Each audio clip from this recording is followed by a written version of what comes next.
waxaan leeyahay faan oo la fari kama qodna uguma horeyn fahimi tiimkana uguma dambeynayaan waa iman doonaan saaxiibo ka badani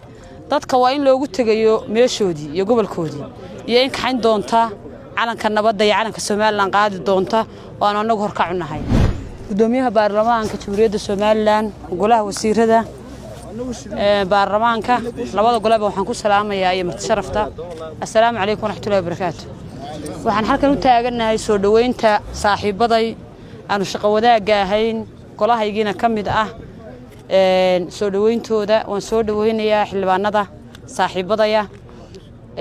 aniga kelmadeedu waa soo dhaweyn waxaan leeyahay faan oo la fari kama qodna uguma horeyn fahimi tiimkana uguma dambeynayaan waa iman doonaan saaxiibo ka badani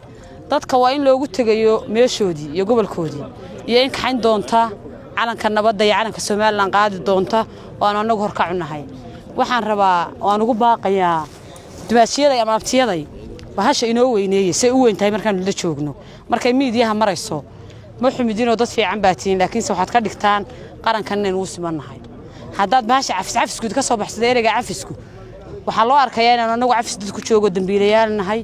midnimada iyo walaalnimada iyo ka garowshiyaha wixii dhacay iyo iscalool xaarashada iyo midnimadeena iyo say hadda inoogu socoto bahasha aynu ku wadno saaxiibayaal soo dhawaada meelaydaan magan ku ahayn martina ku ahayn xurgufi oolin calool xumo oolin cuqdadi oolin la rabo Soomaaliland loo wada dhan yahay in la sameystaan ku soo dhaweynayaa saaxiibadayda kale soo socdaan waxaan leeyahay hore u soo dheereeya ha cabsanine dalkii dadku waa nabad soo dhawow gobolkii cagaaran soo dhawow